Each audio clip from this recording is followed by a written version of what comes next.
Shalom, shalom और shalom. प्रभु यीशु की शांति जो समझ से बाहर है हमारे जीवनों में बनी रहे, ये मेरी प्रार्थना है। आज सुबह फिर से और हम लोग प्रभु में आगे बढ़ सके। और जैसा कि कल हम लोग देख रहे थे मत्ती उसका 18वें अध्याय में कि हम परमेश्वर के राज्य में किस प्रकार से प्रवेश कर सकते हैं और किस प्रकार से उसमें बड़े रह सकते हैं।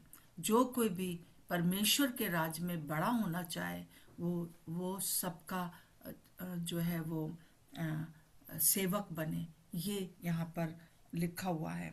और हम देखते हैं कि और वो छोटा का मतलब हमने देखा था कि हम्बल हो, जो एकदम दीन हो, अपने मन में इस बात को समझे कि मैं अपने आप से कुछ नहीं कर सकता हूँ। और दूसरी बात हमने देखी थी कि हम सबसे छोटे हैं, हमसे हमसे बड़े बड़े जो हैं वो जो है उन वो है दूसरे लोग हम मुझसे बड़े हैं और मुझे उसकी सेवा करना है। और हमने देखा था किस प्रकार से यीशु मसीह ने ये सब बातें जब सिखा रहा था तो उसने मतलब वहाँ पे खाना लग था और खाने से पहले उसने जो है सबका पैर धोए प्रभु भोज लेने से पहले। और और उसने ये कहा कि मैं गुरु होकर तुम्हारे पैर धो रहा हूँ ताकि तुम इससे सीख सको कि अ, हमको आपस में कैसे एक दूसरे को अपने से बढ़कर मानना है। क्योंकि जो पैर धोने की प्रथा थी वो ये था कि कोई भी घर में आता था तो जो सबसे छोटा नौकर होता था, घर में सबसे कम कीमत वाला गुलाम होता था, गुलाम होते थे उन दिनों में, वो गुलाम सबके पैर धोता था। तो यीशु मसीह ने एकदम सबसे छोटे वाले गुलाम का रूप धारण किया और चेलों के पैर धोए और ये उदाहरण दिया। और ये काम केवल हमको एक ही दिन नहीं करना है जैसे यीशु मसीह ने किया, परंतु प्रतिदिन करना है। और आगे अब हम देखते हैं कि क्या और बातें हैं जो कि परमेश्वर के राज्य को स्थापित करने में या आगे बढ़ाने में क्या क्या एक और बाधा है जो आती है, और उसको हमको अपने आप को जांचना है। और फिर अगर वो बाधा आती है तो हम मुझे क्या करना है, ये बात को हमको देखना है। तो पढ़ दीजिए मत्ती 18 का 6 से 9। मत्ती 18 का 6 से 9।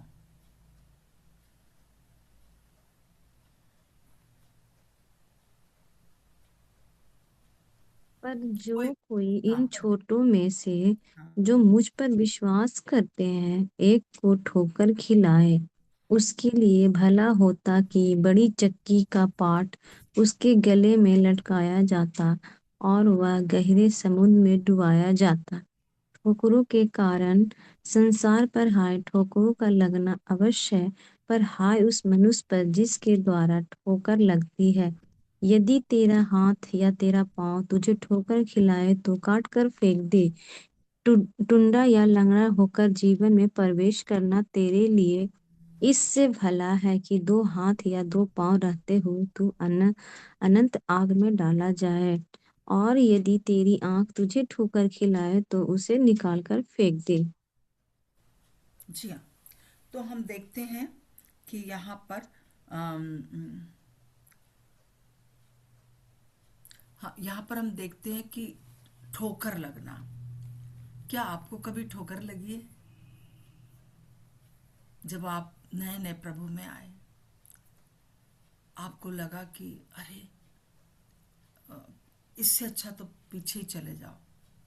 दो कारण है ठोकर लगने के। एक तो दूसरों के अंदर हम देखते हैं पाखंड देखते हैं, और दूसरा अपने अंदर कुछ ऐसे रुकावटें देखते हैं। कोई हैबिट हो सकती है, कोई व्यक्ति हो सकता है, कोई ऐसा चीज हो सकती है जो हमें प्रभु में आगे बढ़ने से रोकती है और हम पीछे चले जाते हैं।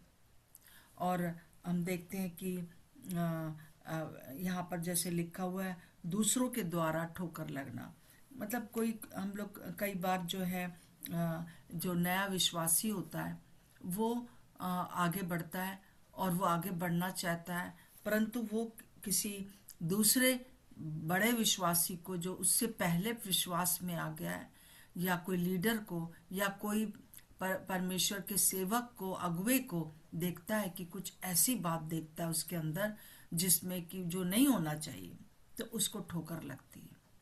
वो उस पाखंड को सहन नहीं कर पाता है, क्योंकि सारी पाखंडी दुनिया से तो चला आ रहा है, सारी ऐसी जगह से चला आ रहा है जहां पर कि ये सारी चीजें हैं, किसी पर विश्वास नहीं कर सकते हैं। परंतु जब वो कलीसिया में आता है, और कलीसिया में सब परफेक्ट नहीं है, कई दफा जो अगुवे हैं वो परफेक्ट नहीं है, जो बड़े जो विश्वासी लोग हैं वो परफेक्ट नहीं है। मुझे याद आता है कि पूरे 8-9 साल तक मैं किसी भी विश्वासी से नहीं मिली, किसी भी विश्वासी से नहीं मिली। मिली हूँ क्रिश्चियन लोगों से, परंतु वो नॉमिनल क्रिश्चियन थे, वो भी जो थे मतलब नामधारी मसीह थे। चर्च जाना और अपने आप को मसीह नाम होना वो काफ़ी नहीं था, परंतु उनके अंदर मसीह का कोई भी बातें नहीं थी, संसार के समान ही थे। उनसे तो मैं मिली हूँ, परंतु किसी ऐसे विश्वासी से नहीं मिली जो कि प्रभु में हो, और ऐसी चर्च नहीं गई जहाँ पर कि विश्वासी चर्च हो। परंतु जब 8-9 साल के बाद मेरे पिताजी ने कहा कि ठीक है, तुम जो हो वो चर्च जा सकती हो, क्योंकि जो वो मुझ पर जादू टोना करते थे तो मेरे पर कोई उसका असर नहीं हो रहा था। तो जहाँ वो 8 साल तक जादू टोने के लिए जा रहे थे मुझे किसी तरह से वापस ले आए, परंतु मेरा वचन पढ़ना, मेरा प्रभु को मानना रुक नहीं रहा था।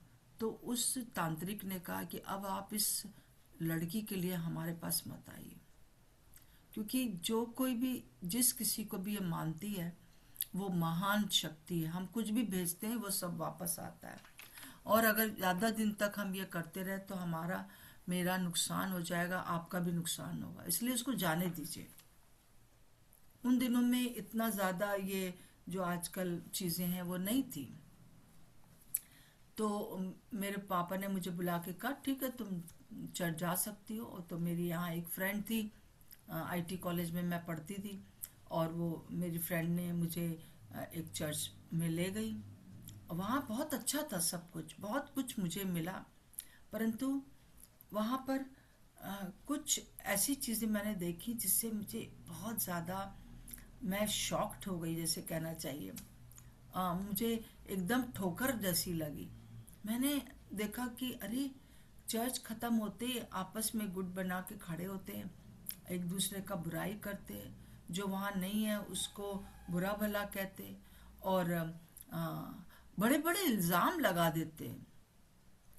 तो मुझे ऐसा लगा कि और एक दिन ऐसा आया कि मेरी एक फ्रेंड थी, उसने मुझे बताया कि एक जो आंटी हैं वो वाली, वो हमसे कहती हैं कि स्नेहलता खुराना से बात मत करना, क्योंकि वो जो है बहुत खराब बात उन्होंने मेरे लिए बोली, जो कि मुझे बहुत ही दुख लगा, बहुत ही दुख लगा। मैंने कहा अरे, मेरे माता पिता मुझ पर विश्वास कर रहे हैं, जो कि हिंदू हैं, वो तो इन लोगों से अच्छे हैं।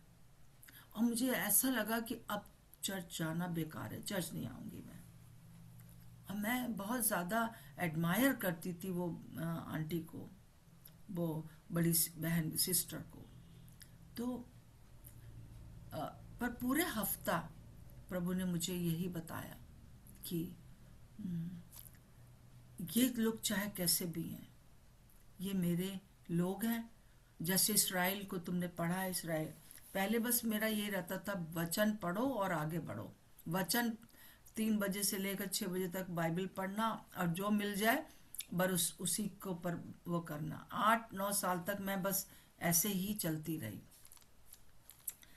और फिर प्रभु ने वही चीजें प्रभु ने मुझे बताई। इस्राएली लोग कितने बुरे थे, बार बार मुझे जो था वो मेरे साथ बुरा व्यवहार करते थे, परंतु मैं उनके साथ था। जब वो साथ में चलते थे, मैं आग का खंबा और के में होकर रात में और दिन में बादल के खंभे के रूप में उनके साथ चलता था। कितने बड़े बड़े आश्चर्य कर्म किए मैंने, वो मेरे लोग थे। तो प्रभु ने मुझे यही समझाया पूरे सप्ताह कि ये मेरे लोग हैं, ये लोग कमजोर हैं, अभी समय से पहले इनका न्याय मैं नहीं कर सकता हूं, परंतु तुम जाती रहो, क्योंकि जब जब तुम अलग हो जाओगी तो शैतान तुम्हारे पर ही अटैक करेगा। जैसे कि एक हिरण जब भागते हैं तो जो हिरण जो है वो शेर को देख के भागते हैं, तो जो हिरण अलग हो जाता है झुंड से, उसी के ऊपर झपट्टा मारना शैतान को या शेर को आसान होता है। और मैंने प्रभु का कहना माना और प्रभु ने मुझसे यही कहा, तुम बस सिर्फ मेरी ओर ताको, सिर्फ मेरी ओर ताको। सो इसलिए आप किसी भी बड़े व्यक्ति को उस दिन से लेकर और आज तक, उस समय मैं होंगी 19 या 20 साल की, और आज तक मैंने एक ये बांध लिया कि नहीं, मुझे किसी मनुष्य को नहीं देखना है, चाहे कितना भी बड़ा प्रभु का सेवक क्यों ना हो। क्योंकि जैसे हम देखते हैं कि कोई प्रभु की सेवा में बहुत आगे बढ़ रहा है, बहुत आश्चर्य कर्म हो रहे हैं, खटाक से कुछ ऐसी चीज हमको पता चलती है, अरे वो तो ऐसे व्यभिचार में गिर गए, वो तो अंदर पैसों के लिए काम कर रहे थे। और मनुष्य, हम लोग जो विश्वासी, नए विश्वासी होते हैं या हम विश्वासी होते हैं, बड़े बड़े विश्वासी भी बहक जाते हैं और कहते हैं अरे इन लोग के अंदर भी यही सब चीजें हैं। तो जैसे कि मुझे लगता था ना, अरे मैं तो ना घर की रही ना घाट की।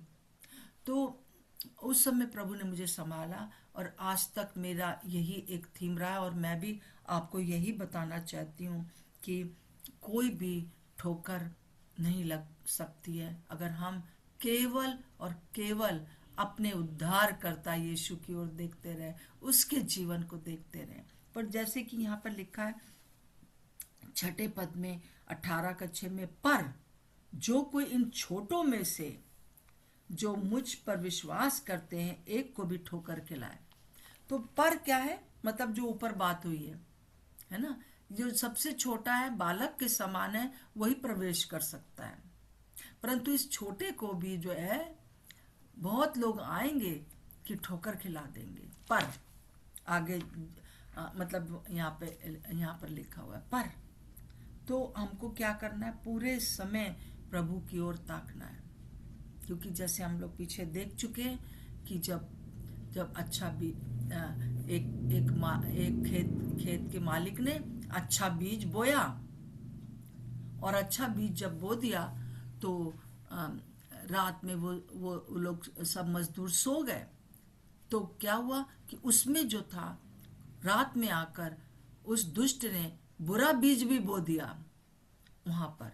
तब मजदूरों ने कहा कि क्या हम छांट के जो अच्छे बीज हैं उनको अलग रहने दें, और जो बुरे बीजों का जो छोटा सा पौधा ही निकल रहा है उसको निकाल कर उखाड़ कर फेंक दे मालिक। तो मालिक ने क्या कहा, नहीं, ऐसा ना हो कि तुम बुरा बीज निकालते निकालते किसी एक भी अच्छे बीज को निकाल कर एक भी अच्छे पौधे को निकाल कर फेंक दो, जो मैं नहीं चाहता हूं।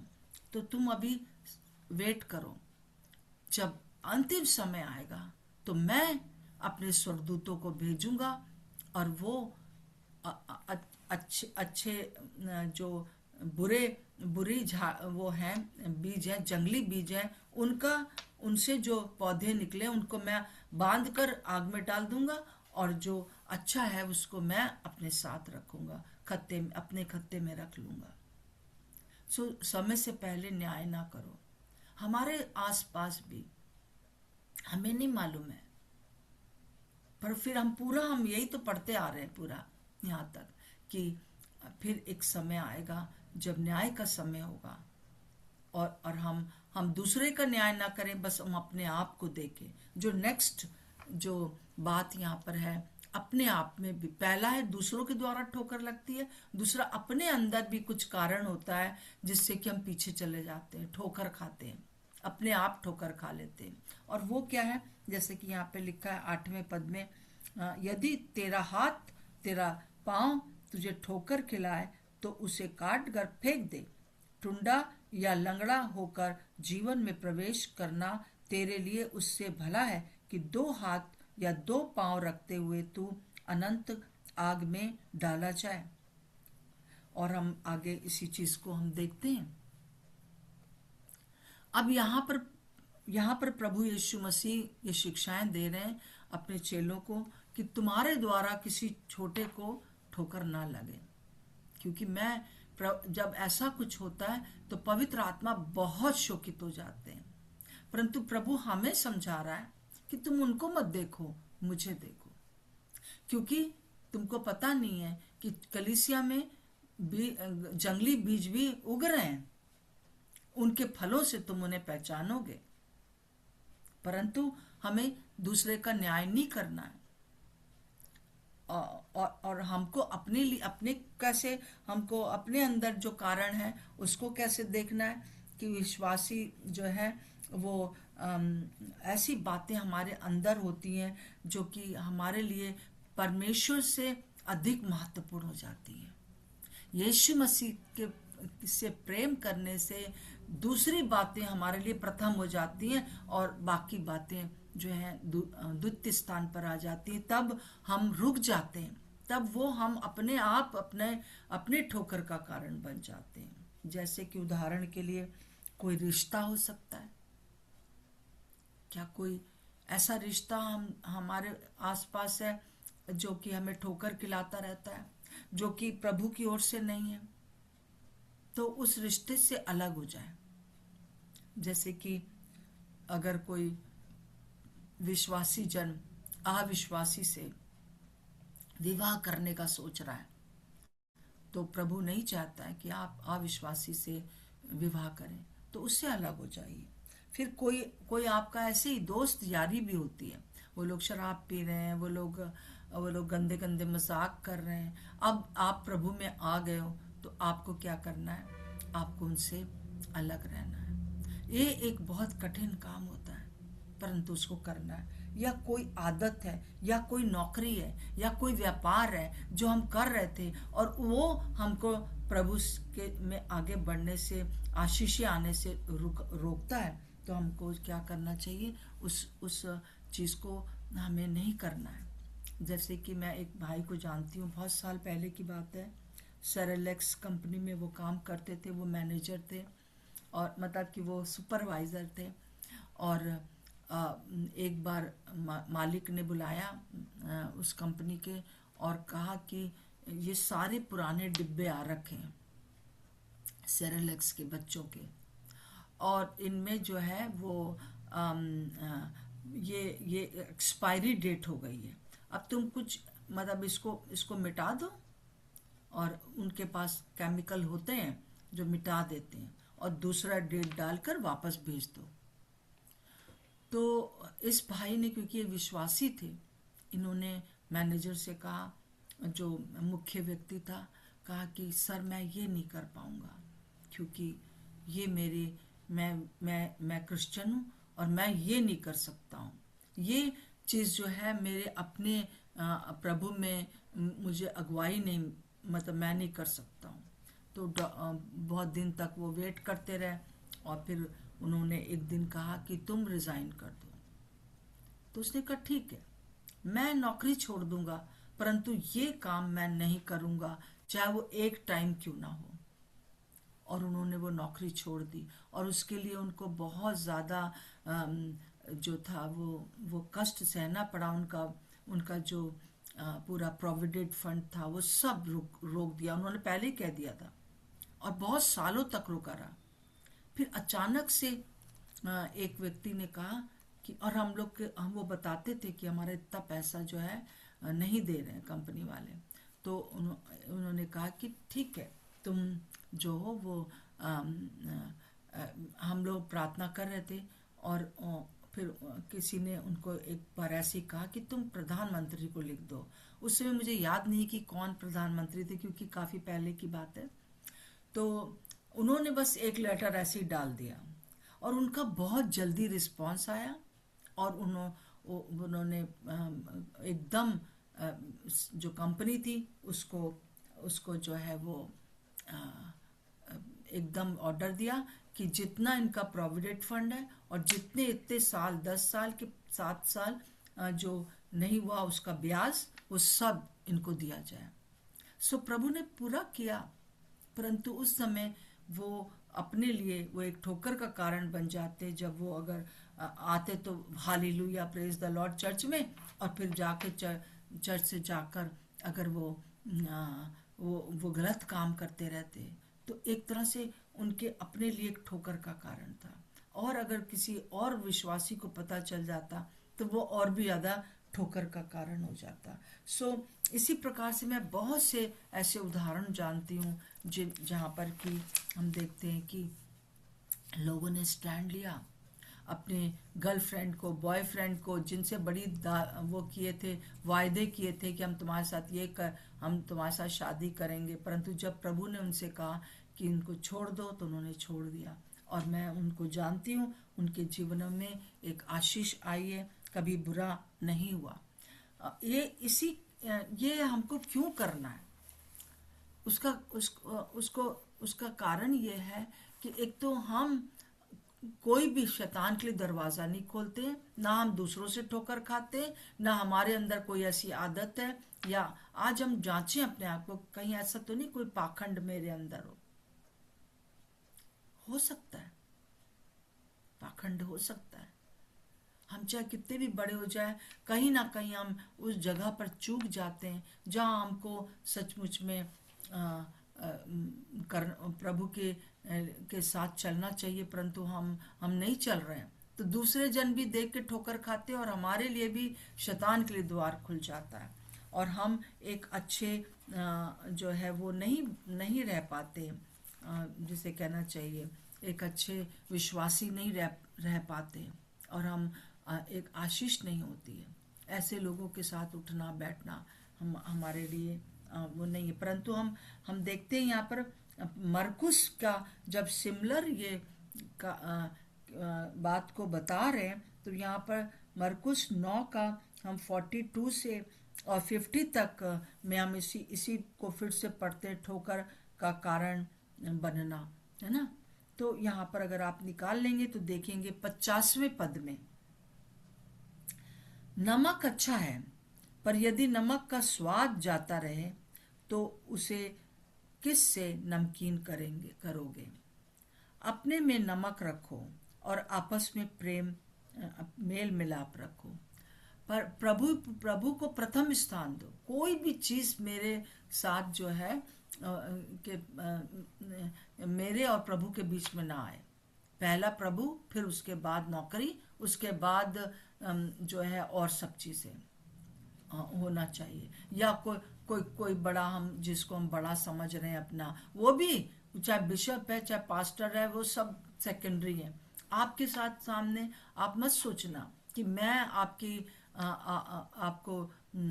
आपके लिए उदाहरण हूं, नहीं, प्रभु है उदाहरण, मैं मनुष्य हूं। तो यही प्रभु हमको सिखा रहा है। और फिर यहाँ पे लिखा है अपने में नमक रखो। जो प्रभु का प्रेम है वो ये नमक हमको नमकीन करता है, उसकी संगति हमको नमकीन करती है। तो उसमें हमको जो है बने रहना, उसमें हमको आगे बढ़ते जाना है। और अपने में नमक रखो और आपस में मेल मिलाप से रहो।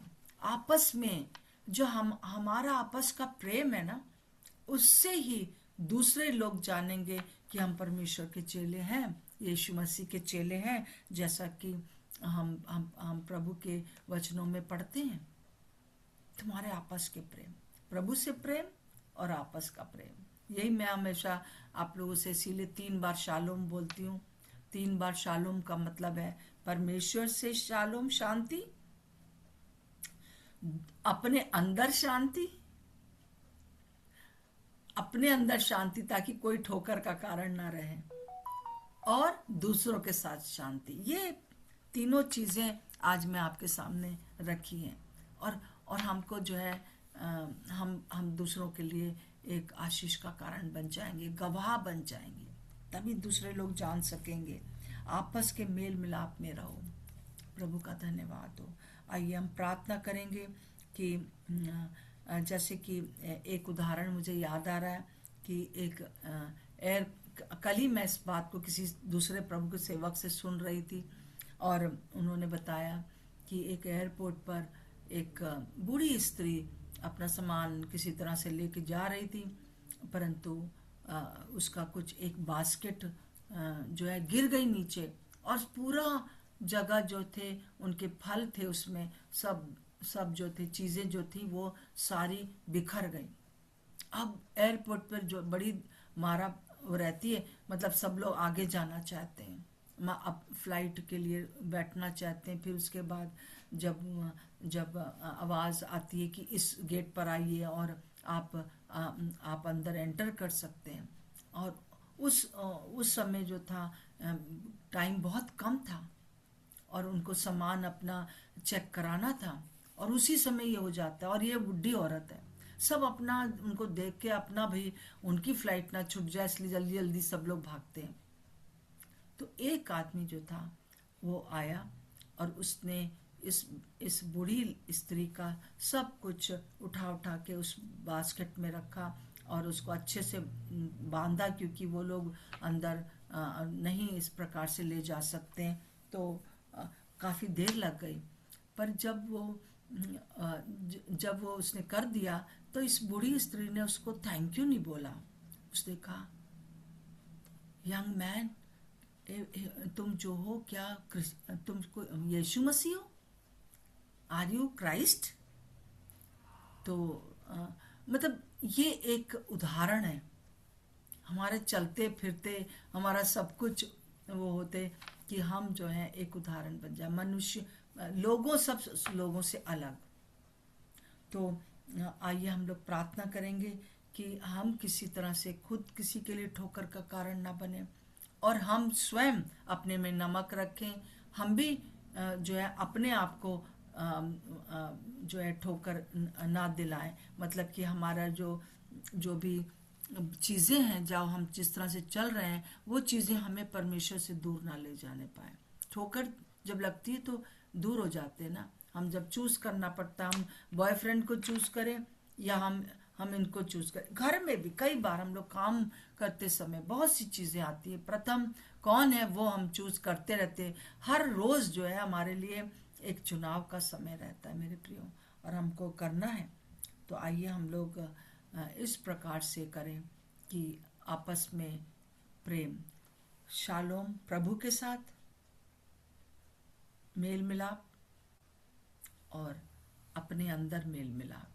कोई भी चीज़ अगर हमें परमेश्वर से दूर ले जाती है, जो हमारे शालोम को ख़त्म करती है, उसको हटा दीजिए, हटा दीजिए। कई बार कोई लोगों को प्रभु कहेगा कि ये जो व्यक्ति तुम्हारे पास रोज़ दोपहर में आ जाता है और वो तुम्हारा टाइम इस बात में लगाता है। पहले हम भी इंजॉय करते थे कि हम भी गप्पे शप्पे मारते थे, एक दूसरे की बुराई करते थे, परंतु अब जो है तुम प्रभु में आ गए हो, तो अब इनसे कह दो कि या तो आप मेरे साथ प्रार्थना में बैठ जाइए या फिर बाद में आप कभी आइए, क्योंकि मैं अभी प्रार्थना में बैठी हूँ, या मैं अब ये बातें नहीं करूँगी।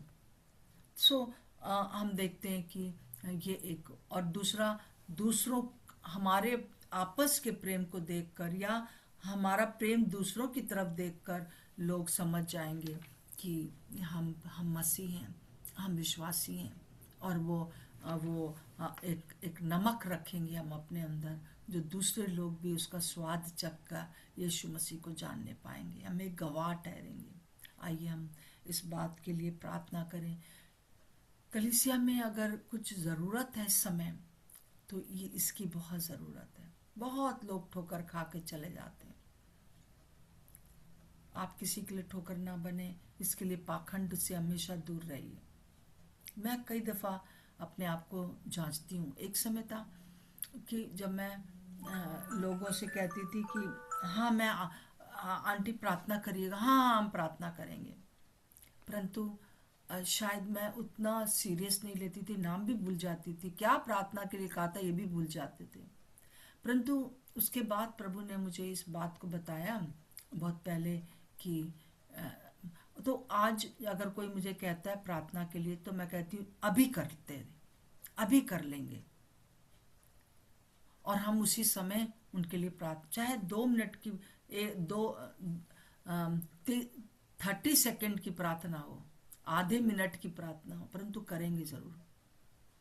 और तब जो है पवित्र आत्मा हमको रिमाइंड कराते हैं, अगर हमारे अंदर ये है तो हम हमें रिमाइंड कराते हैं। और आज भी इस चीज़ को मैं जांचती हूँ। कई बार बहुत सी चीज़ों में इतने ज़्यादा दुनिया की चीज़ें इतनी ज़्यादा आ जाती हैं, घर का काम और ये और वो। एक स्त्री होने के नाते जितनी आप बहनें, आप समझ सकते हैं कि कितना डिमांड है हम लोगों की इस दुनिया में, कि पूरे समय हमको दूसरों के लिए जीना है। तो उस समय भूल जाते हैं कि हमारे जो मेन पर्पस था, किसी ने हमसे हमको प्रार्थना के लिए प्रभु ने बुलाया है, तो वो मेन बात भूल जाते हैं। और हर बार जब ऐसा प्रभु मुझे चिताता है कि आज तुमने जैसे प्रार्थना करना चाहिए थी लोगों के लिए, वो नहीं हुआ है, मैं तुरंत प्रभु से माफ़ी मांगती हूँ कि प्रभु मेरे इस पाखंड को आप हटा दीजिए। मैं दूसरों के सामने ये नहीं दिखाना चाहती हूँ कि मैं सबके लिए प्रार्थना करती हूँ और ये और वो। कई दफ़ा नहीं कर पाती हूँ, और उसी समय फिर बैठती हूँ, प्रार्थना करती हूँ, या और ज़्यादा अपने आप को नियोजित करने का कोशिश करती हूँ कि प्रभु जिस काम के लिए आपने मुझे चुना है, अब वो मैं करना चाहती हूँ। कई लोग तो लिस्ट में हैं, कई लोग लिस्ट में नहीं है। पवित्र आत्मा उस समय अगुवाई करते हैं और हम प्रार्थना करते हैं। और कई दफ़ा जब नहीं करते तो माफ़ी मांगती हूँ मैं इस बात के लिए, आपको प्रभु ने किस काम के लिए चुना है। जो काम के लिए प्रभु ने चुना है, प्रभु प्रथम रहे और हमारे अंदर नमक बना रहे। आइए हम प्रार्थना करेंगे, हम सब मिलकर, कि हम जो है हमारे अंदर कोई पाखंड ना हो।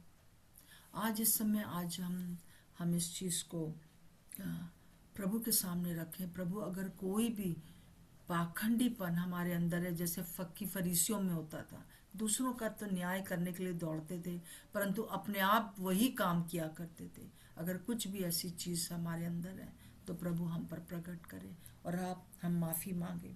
और दूसरी प्रार्थना हम करेंगे कि अगर कोई रिश्ता, अगर कोई व्यक्ति, अगर कोई नौकरी, अगर कोई भी चीज़ मेरे और प्रभु के बीच में आती है और मैं जो प्रभु का स्वाद है वो दूसरों तक नहीं पहुंचा पा रही हूँ, तो प्रभु मुझे क्षमा करे और मैं उस चीज़ को उखाड़ कर फेंकती हूँ। आइए हम प्रार्थना करेंगे।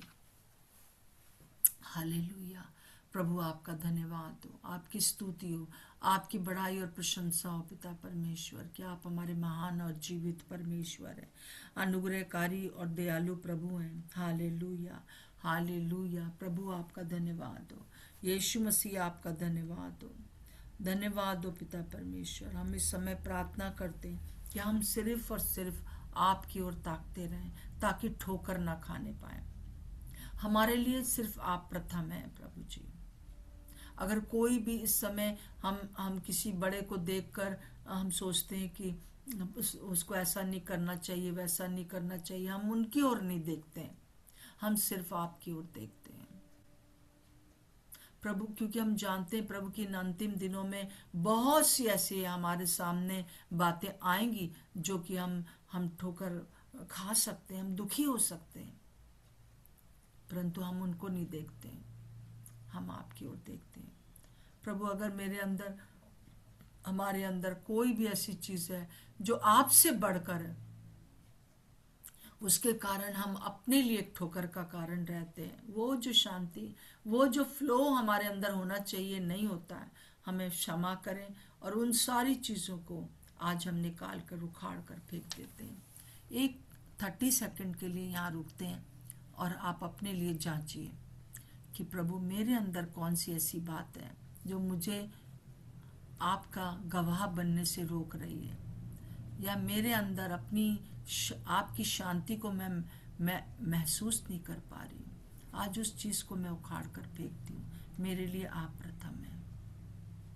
30 सेकेंड।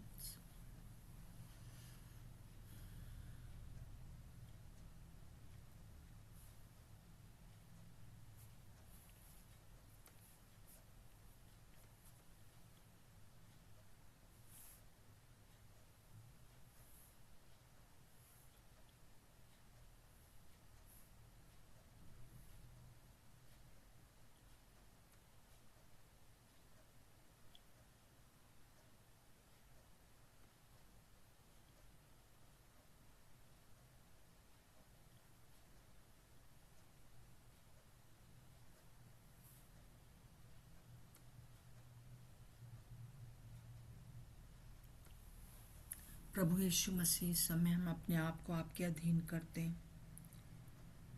कोई भी चीज़ हमको ठोकर ना खिलाने पाए।